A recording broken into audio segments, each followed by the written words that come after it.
You are listening to the Sports Rundown. Well, first off, if you listen to the last episode, ain't gonna be stopped. With Moose Tip and AZ.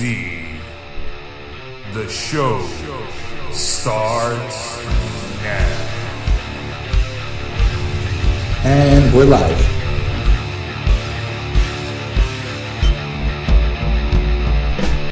Hey guys, welcome to the latest edition of the Rundown. My name is AZ. And I am JDR. What is going on, everybody? JDR, aka that Moose Tip, on Twitter. You can find him on there. As well as, you can also find the podcast feed on there as well at the Rundown Sports, which actually is Sports Rundown on Twitter. So go ahead and follow us on there. What's been going on, brother? How you been?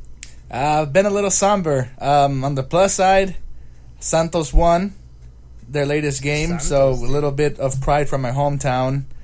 But on the negative side, in my current hometown, Rockets got destroyed over the weekend, and not pretty. Not pretty. We also had Memorial Day, and, definitely want to, extend our gratitude to all the individuals who have served and who lost their lives, who gave up the ultimate sacrifice for all that we have here in the United States. And for those individuals who are still sacrificing and going out there and serving in our forces. So it's always great to show appreciation for the brave men and women who serve this country, either who have served in the past or are still serving right now. So I just want to extend a heartfelt thank you. This isn't my home country, but I've been living here for over 20 years, and it's pretty much my home now. So anytime that I see servicemen or servicewomen out on the street, I always tell them thank you and just extend my gratitude, because they allow us to sit here and discuss all sports or anything we want to do instead of having to go and serve ourselves, even if we could. So I just wanted to say thank you, and it's an awesome day to spend with your family, and I know it's the biggest barbecue holiday of the year, but it's also good to remember how we're able to do all these great things. It's because somebody sacrificed their time and effort, their time with their family, and a lot of them sacrificed their lives. So thank you from the Rundown, and thank you from myself. Yes. One of the tweets that I saw was it was so telling. It's the free because of the brave. And I think that was sent out by the Major League Soccer feed, and it's so true. I never thought about it like that, but it's spot on. We wanted to start off first with the NFL, as the NFL just does not stop with these headlines that are coming up. I know last week we discussed about the NFL taking money to put the military up in front and center in their games, and it's just has not stopped, has it? I mean, we just continue to have headlines, some positive, some have been a bit negative, but recently the owners got together. I believe it is the competition committee, right? Yeah, that's correct. And they got together and they finally voted on the point after attempt and what the changes that they were going to do with it. Well, essentially, the goal of this is to make it to where teams don't automatically get that point, because it's I believe the statistic is that 96% of attempts result in you getting that extra point. It's called the point after touchdown, or PAT for short. And the intended goal of this rule is to make games more competitive. So now, instead of you getting that automatic point, they pushed it back to the 15-yard line. So, of course, you add the 10 extra yards of the end zone. So now it's at over a 25-yard attempt. And when you put that in contrast with the 2-point conversion, which will take place still at the 2-yard line, it's definitely more enticing to go after the 2-point conversion. So that's the goal that they're going after. And I was pretty surprised that they changed the rules so fast, because I remember we started discussing it in February, and this was brought up at the beginning of the season. So from the beginning of the season to the off season now, a little bit less than a year, they've already gone and implemented it. So I think it's a pretty big change. And I'm not sure that we've seen a a rule change of this magnitude in the NFL in quite a while. Unfortunately, like we said, they haven't all been good news. And Ray McDonald was cut by the Bears this week. If you guys remember this guy had gone through some trouble with some assault accusations, and they happened again. And I think this one's pretty bad. I think he was beating the woman that he was with, and she had a child with him, and it's just not a good situation. They really thought that it would be different, and it wasn't, and he got cut right away by the Bears. So, fortunately, not good news there.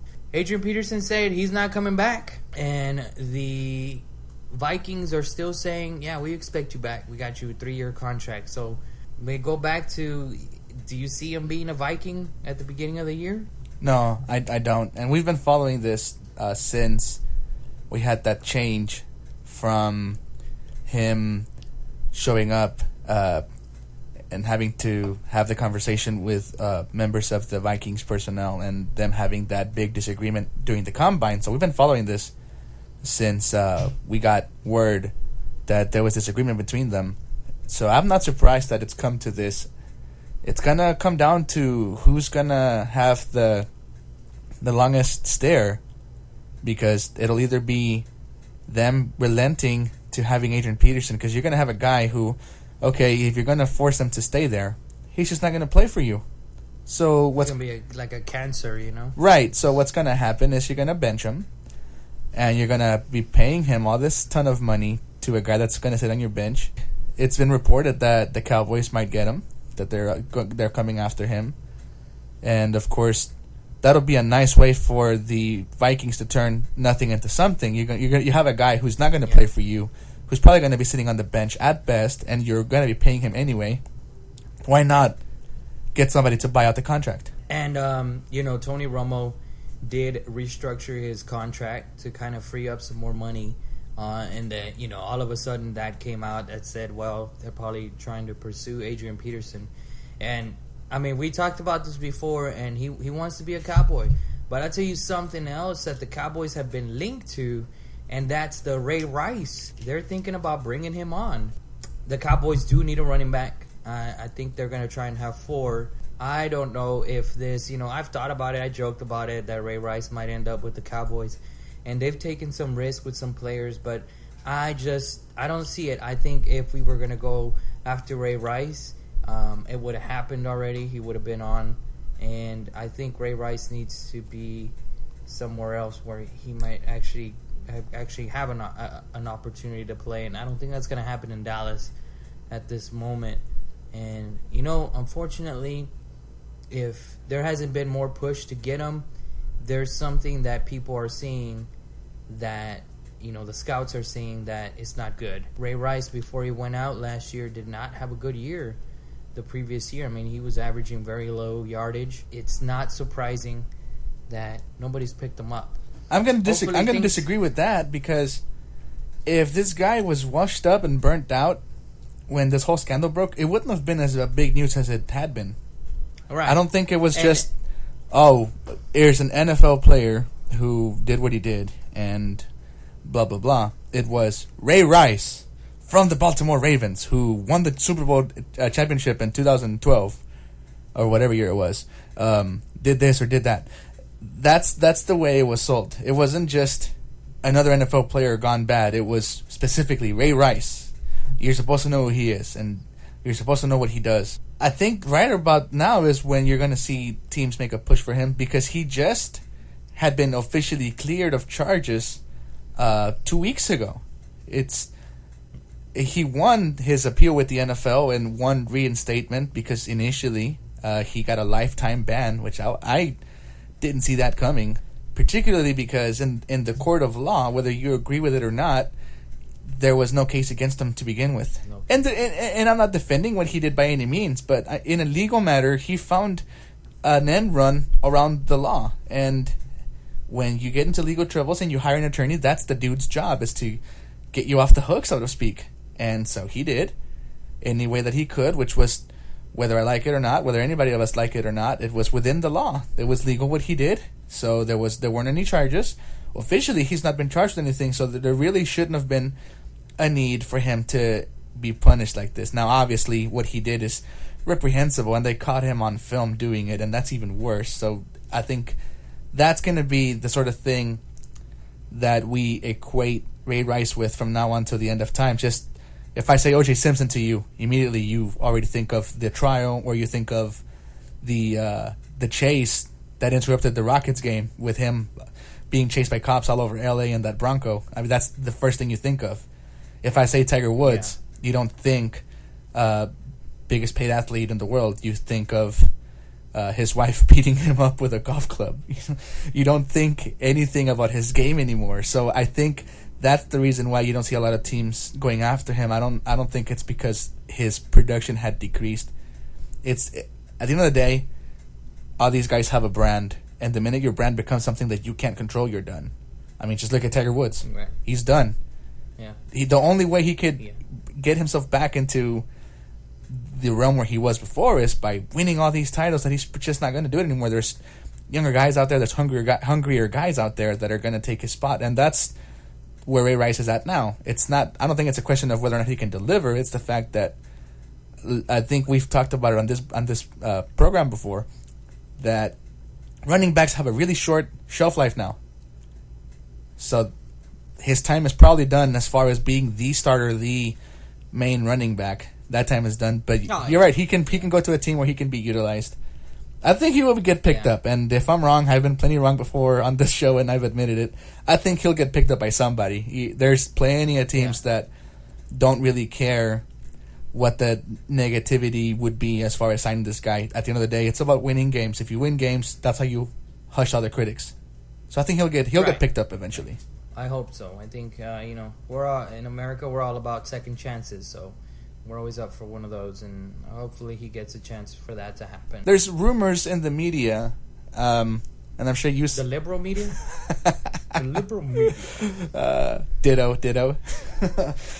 There's rumors in the media that the reason why not Bill Belichick, Robert Kraft, the chairman and owner of the Patriots, why he accepted the punishment levied down by Roger Goodell of the NFL is because the Patriots were one of the teams lobbying to have the PAT changed. So what do you think about that? We know we've talked about Roger Goodell or the NFL as a whole doing some unsavory things, some shady things.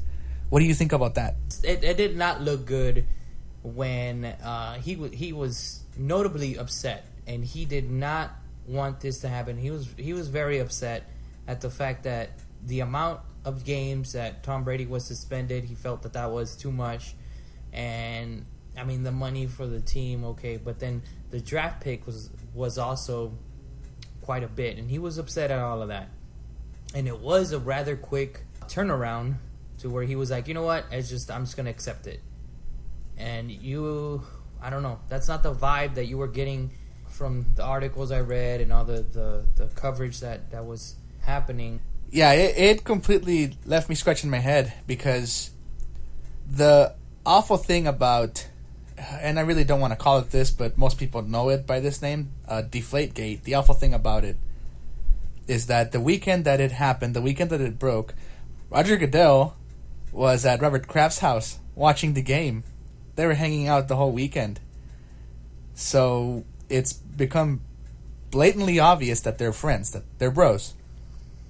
And we talked about it on the Rundown, one of the first episodes, that because of that closeness, it looked maybe like nothing was going to happen, because you and I were both convinced that this was going to end up being blown over, especially after the Super Bowl.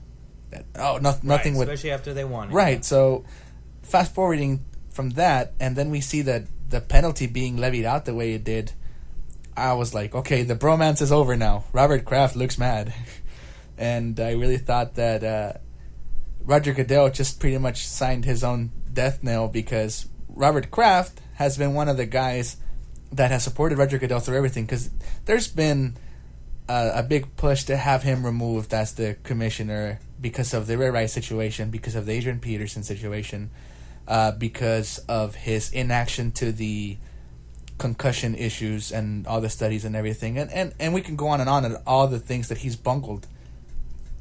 And still, Robert Kraft has been the main guy to say, no, this guy knows what he's doing, this guy's good. Because at the end of the day, he's made the NFL the most profitable that it has ever been.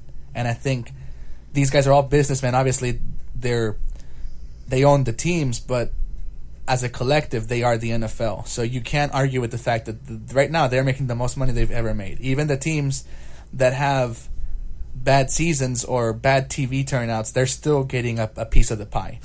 So I thought that after this was levied out, that we'd see a fallout in the relationship between Kraft and Goodell. So now we move on to the NBA, and the NBA finals are set, man, and your Rockets just could not make it, man. They couldn't get through the Warriors. What I love and hate about my Rockets at the same time is that this always happens. They build you up just to tear you down, and they've played Game 1 and Game 2 so very well, and I thought, man, they proved to the country that these guys deserve to be where they're at now. They're number 2 for a reason, and they took it to the Warriors. They didn't win, but it was 2 games that were decided by 5 points, and I really was excited to see what they could do once they got home, and they got annihilated.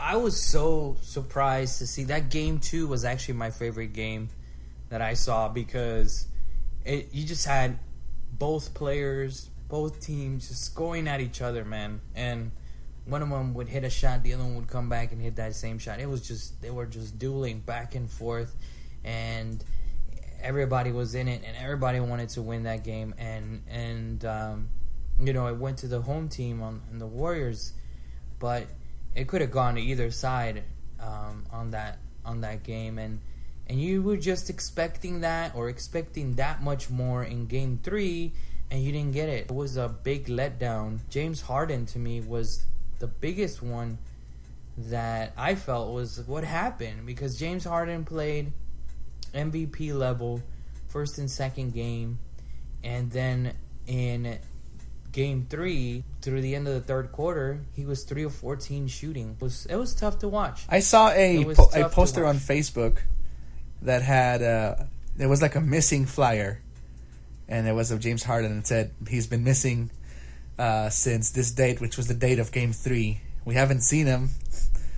If you find him, please let us know and contact this number. And I thought, man, that hurts, but it's true. And what hurts even more is that when Dwight Howard was signed and brought over here, I was not happy about it, and I didn't want him here.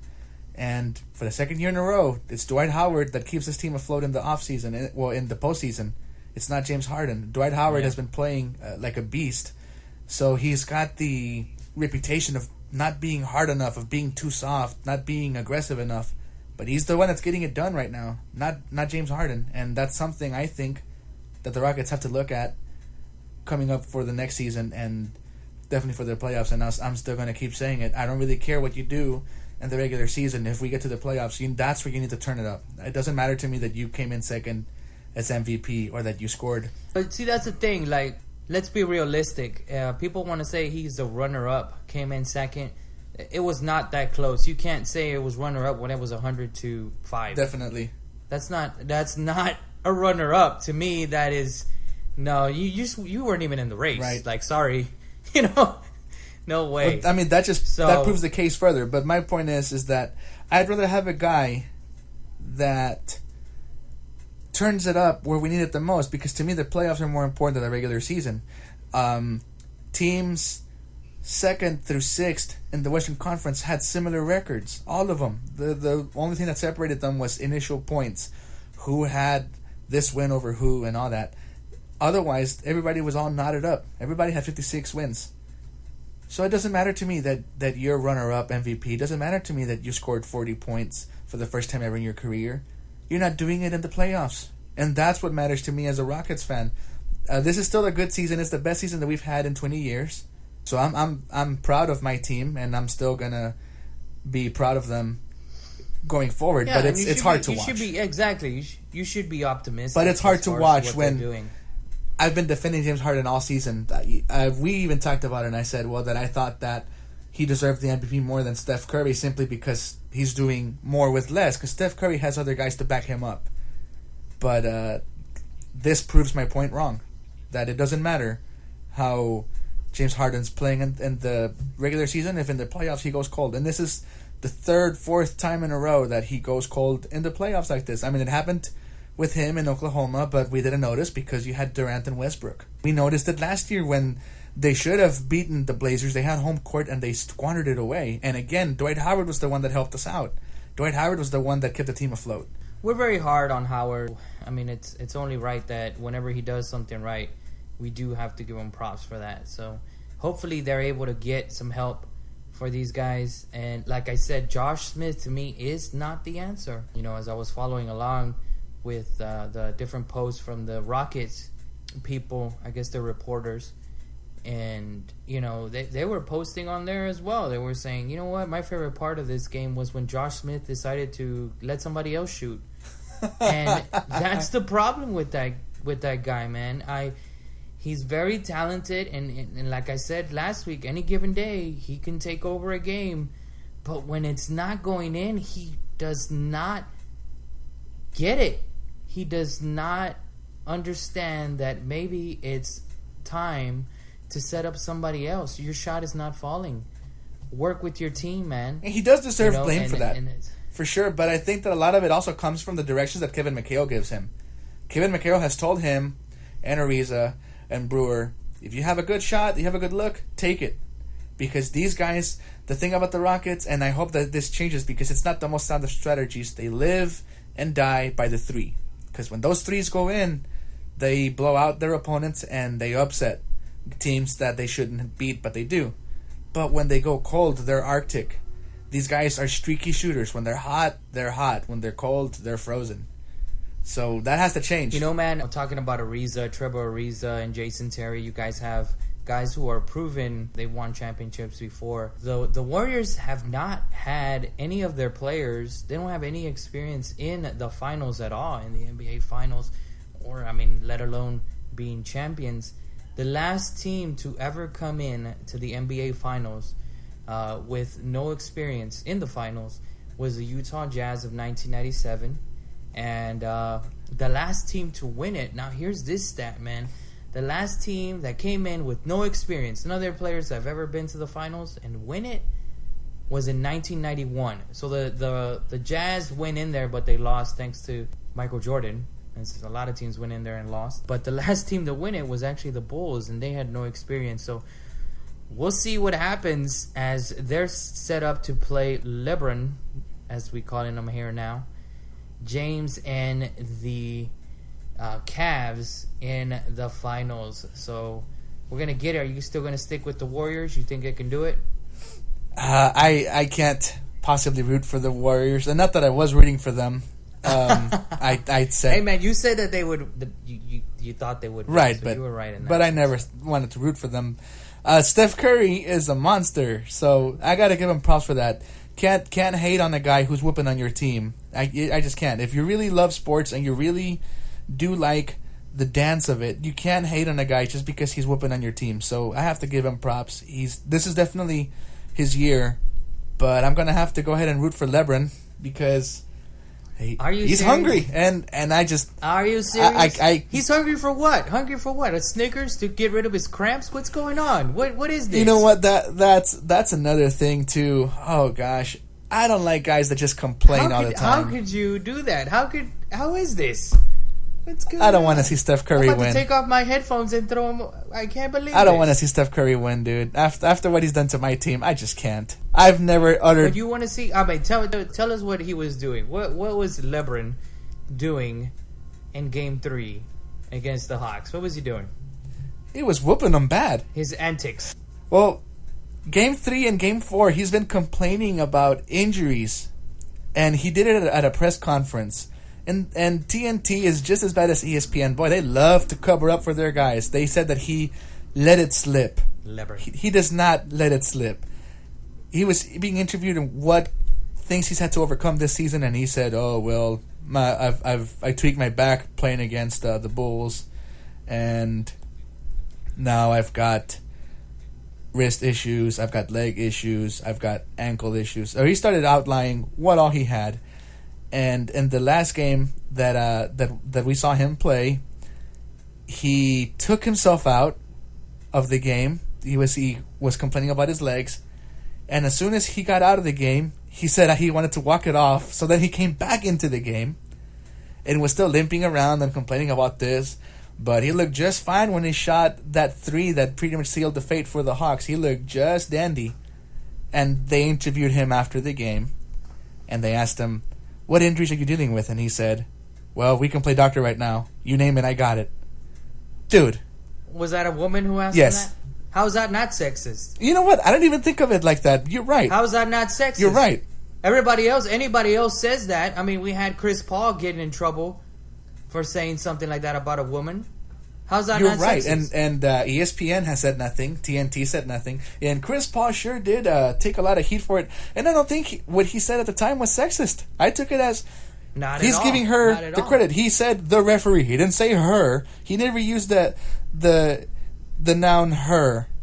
He never said she, her, nothing. He said, I think the ref made a bad call. And if the ref is going to make a bad call, the ref shouldn't be in here. He shouldn't be calling. Yeah. Right. And again, I didn't see anything sexist about it. And I'm not really a Chris Paul fan, again, but the dude can play. That's, Yeah, but, that's beyond the fact. How can LeBron say that? And he and gets then a pass. There's no repercussions to that. He gets a pass. And I like Dwight Howard because we saw that he's been hurt. He obviously missed a lot of games in the season because of an injury. He tweaked his knee. I never once saw him complaining about it. So why people call him soft or whatever, I don't understand. But now you have LeBron complaining about this and that, and I just thought it made me sick. King James, more like Boy George, I don't know. I just don't think...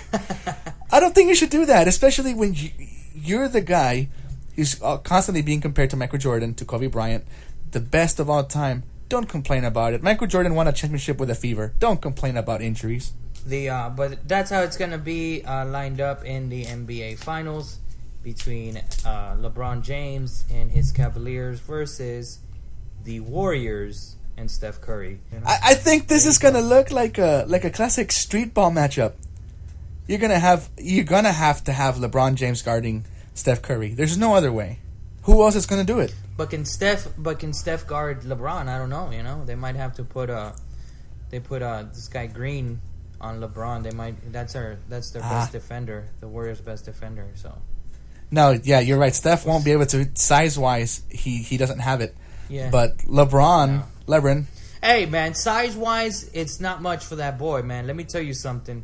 You saw that video where he boxed out Howard, and got the rebound, and put it back in. I'm not making excuses for it. That was one hell of a play for sure. Yeah, you're right. He does have his heart, and the way he plays with heart is bigger than anybody out there right now, and that's probably why he's going to go all the way, though I don't want him to. That said, though, can he do that for the entire game, though? I don't know if he gets 48 minutes.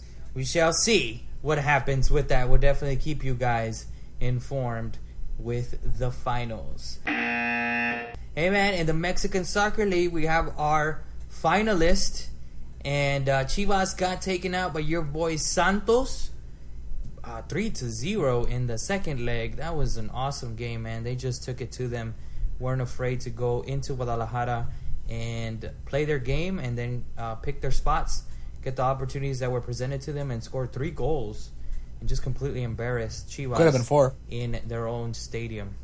Yeah, it could have been more. There was a couple of shots there where I think Santos was just taking it easy. They weren't really trying much anymore, which I don't blame them. I mean, that would have been it. And then the other one, the other semifinal. So check out this one. Querétaro, which is Los Gallos Blancos, went. They were playing Los Tuzos del Pachuca. First leg, Tuzos won 2-0. They came back on Sunday. All that Gallos needed to do was win by 2-0, and they couldn't get scored on, and they did. They won 2-0, and because of their placement in the standings was higher, they went through. And Gallos Blancos have never been to a final, so this is a big deal, man, because this is an institution that's been around since the 1950s, and they had their heydays. I think it was in the mid to early 90s. And they went away for a little while, but now they're back and they're finally in their first final. So we'll see. We'll get to see Ronaldinho in the final. We'll see how that goes for that. So that's the Mexican Soccer League, man. As all the leagues are wrapping up in the soccer world, as we have La Copa America coming up in June, and then we have La Copa Oro coming up in July. So plenty of soccer for us in this side of the world. We got the technical files of the week here, and we have a couple for you guys. And so first, I want to find out who JDR, aka that Moose Tip, is going to tee up this week. Well, I had one in mind, but then I remembered the hot topic of the past week. Since we talked about Steph Curry, he won the 2 games at home, so he took his daughter to the conference, and there was a big controversy. Oh, no. Yeah, I'm going there. Oh, no. Are you Yes. serious? The liberal media strikes again. I love that you don't know what I'm going to say, so this is going to blow you away, I think. So, Steph Curry was being asked about his performance because it was a big performance. It's certainly his... It was after game Right, one. it was his first appearance in the Western Conference Finals, and it's the first time that team's been there since 1979. So it was a big deal for them. And he had his daughter with him, and initially she was on the floor, and then she started making a lot of noise on the floor, so he picked her up, and anytime that he was asked a question, she would say something like, "Daddy, you're speaking too loud, hush." And a lot of people laughed, and it was a good TV moment. Eventually, he ended up putting her down again, and she began fiddling with the cables and mics and everything they had underneath the podium, which, of course, made a lot of noise. And again, TV-wise, I'm sure it was TV gold, but a lot of reporters took offense to it, and one reporter that worked for ESPN, he knew that he was going to get hate mail for it, but he said, "This is really unpopular, but I'm going to say it. It has to stop. We cannot have players bring their kids to the conferences because we have deadlines to meet, and it gets in the way of us doing our job." And yeah, he did catch a lot of hate mail for it. And the issue wasn't whether or not this was a good game, because it certainly was a good game. Whether you were rooting for the Warriors or the Rockets, it was a good game.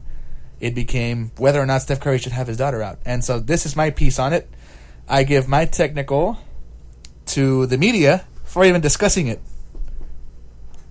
because we didn't even hear about how awesome this game was, or the fact that both of these teams had similar playing styles. I honestly felt like they were both playing mirror versions of each other, but we didn't talk about that. We talked about whether or not we should stop having athletes bring their kids down to the interviews, and certainly he's not the first and he won't be the last, but this time because one of the members of the media for ESPN said enough is enough, and he got a lot of heat for it. So then the issue became whether or not Steph Curry should or shouldn't bring her, whether or not the reporter was out of line for saying it.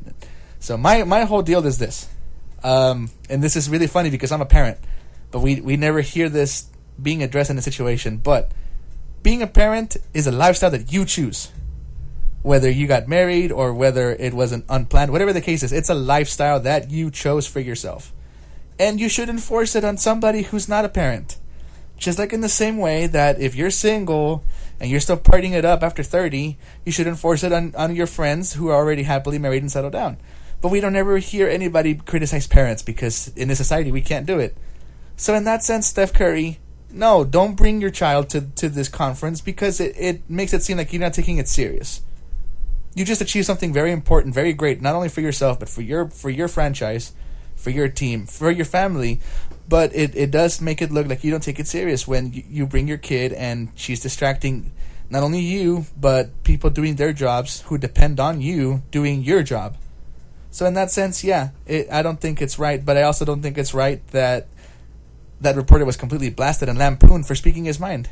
So my whole deal is, if you're a parent, good for you, love it, enjoy it, don't push it on other people, or else this keeps happening. And at Moostip on Twitter if you agree, disagree, but that's my technical. I'm going to tell you right now. No. I don't need to know your Twitter, sir. I'm going to tell you right now, and I'm going to tell you what my technical is. My technical goes to Mr. JDR, aka that boost tip. Okay?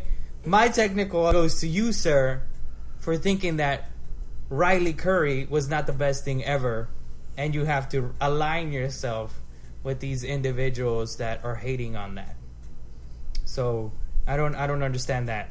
I saw this reporter when he said that, and he knew it, like you said, he knew it was gonna not be popular, and I understood what he said. I understood. First of all, I really don't think that's a good idea to have your child there with you just because of what happened, you know. And I think Steph Curry was really patient, and he tried really hard to answer everybody's question and to give them what they needed, you know. But here's the thing that I don't think people are grasping. I don't think the reporters are grasping. You do not criticize the players.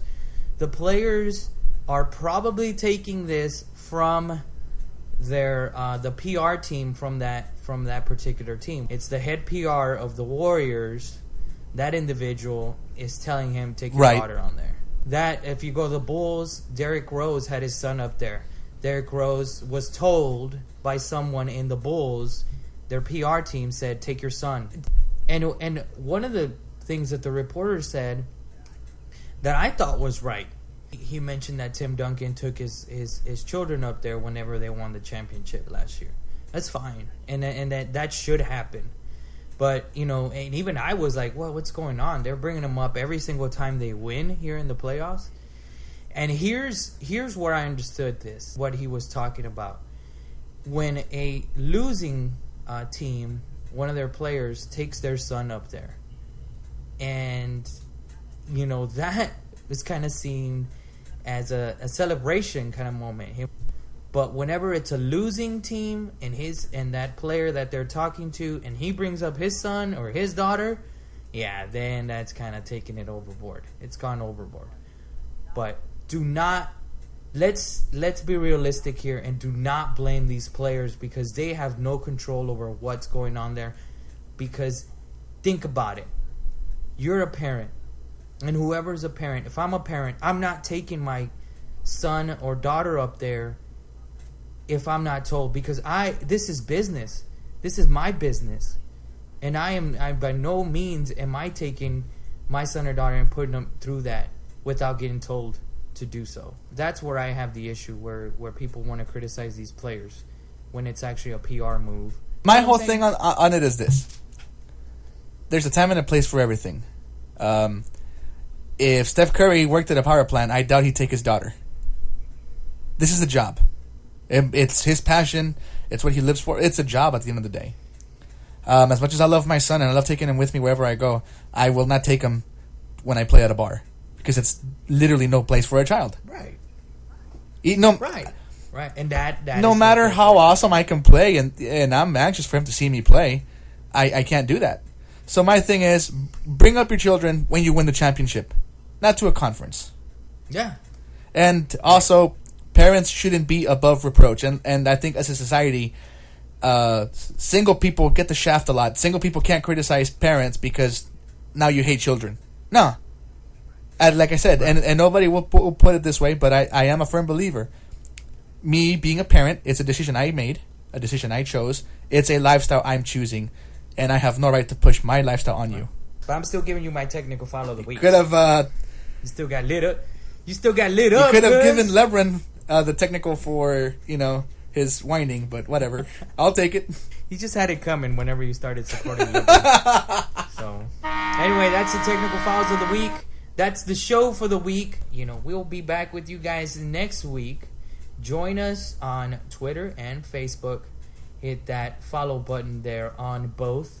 And get involved in the conversation with us as we're going to be following the NBA Finals and the start of all this soccer here in the coming Also, weeks. If you have a SoundCloud, aside from listening to us, if you have a SoundCloud account, go ahead and add us and we'll add you back and we'll start having the community expand that way as well. So give us an ad and we'll add you back. That's right, we are. So coming at ya, your boys, man, AZ and Mr. JDR here on the Sports Rundown each and every week. So we'll see you guys next week. You guys take care. Leave that